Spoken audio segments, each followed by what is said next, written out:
Chapter 3 of Stories of Old Greece and Rome by Emily Kipp Baker. This recording is in the public domain. Chapter 3 The Deluge.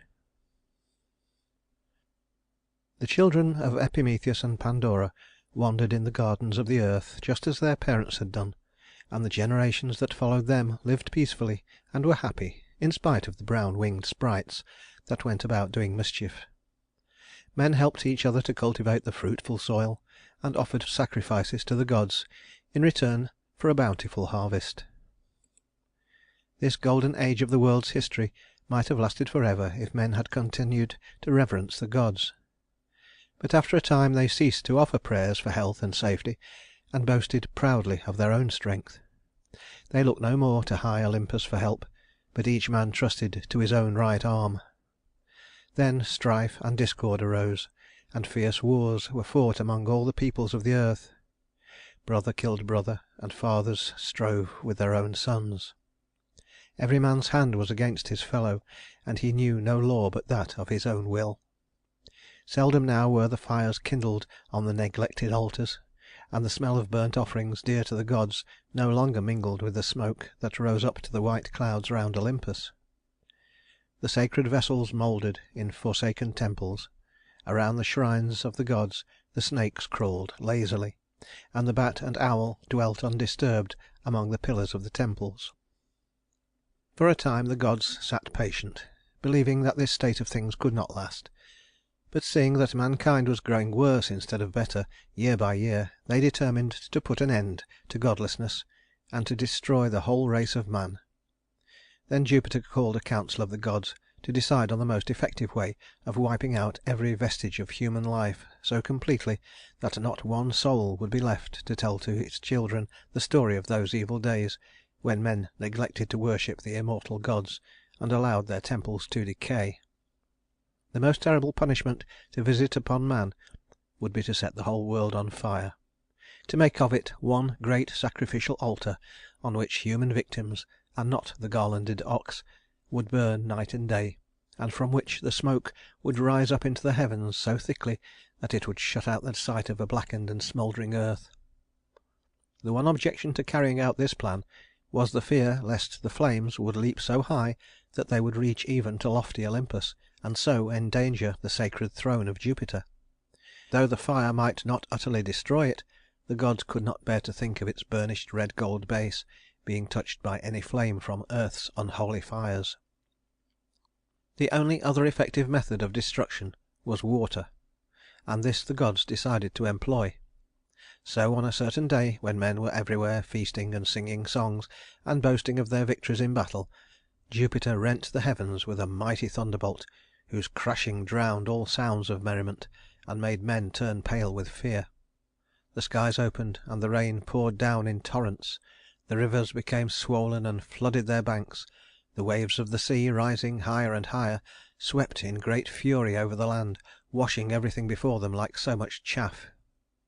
Aeolus, god of the storm, opened the cave where he kept the winds securely bound, and let them loose to work havoc on the earth. Soon all the lowland was covered with water. Not a dry spot remained anywhere but on the hills, and thither the terrified people rushed in the vain hope that the flood would subside before the mountains were submerged. But the waves rose higher and higher, and the winds, rejoicing in their freedom, beat up the water until it almost touched the clouds.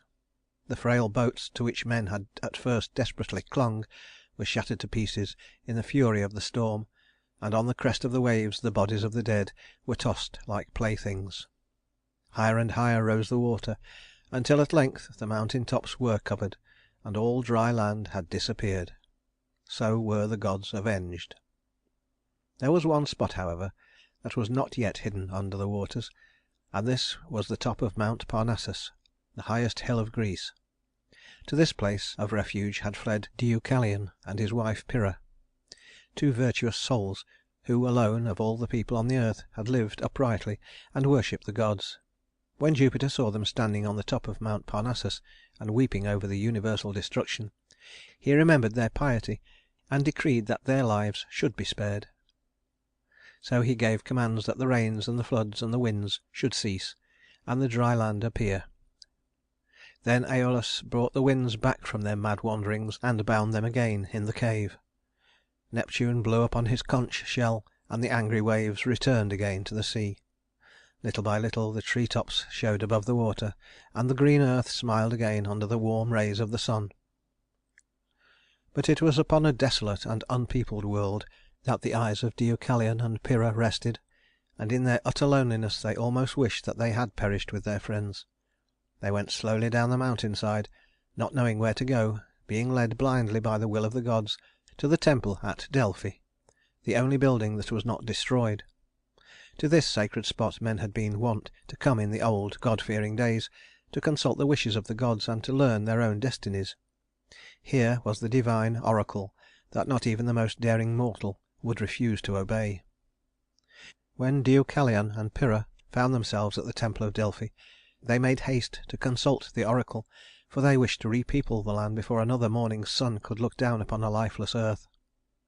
To their surprise the oracle returned them this answer: "Depart from here with veiled heads, and throw your mother's bones behind you." This command seemed impossible to obey, for they could never hope to find any grave when all landmarks had been washed away, and even could they do so, it was an unheard of sacrilege to disturb the bones of the dead. Deucalion sought therefore to explain the strange words of the oracle in some other way, and at length he guessed the meaning of the god's answer. It was no human remains that he was commanded to desecrate; the bones referred to were those of Mother Earth. So husband and wife left the temple with veiled heads, and as they went they gathered up the stones at their feet and threw these behind them. All the stones that fell from the hands of Deucalion turned into men, and those that Pyrrha dropped became women.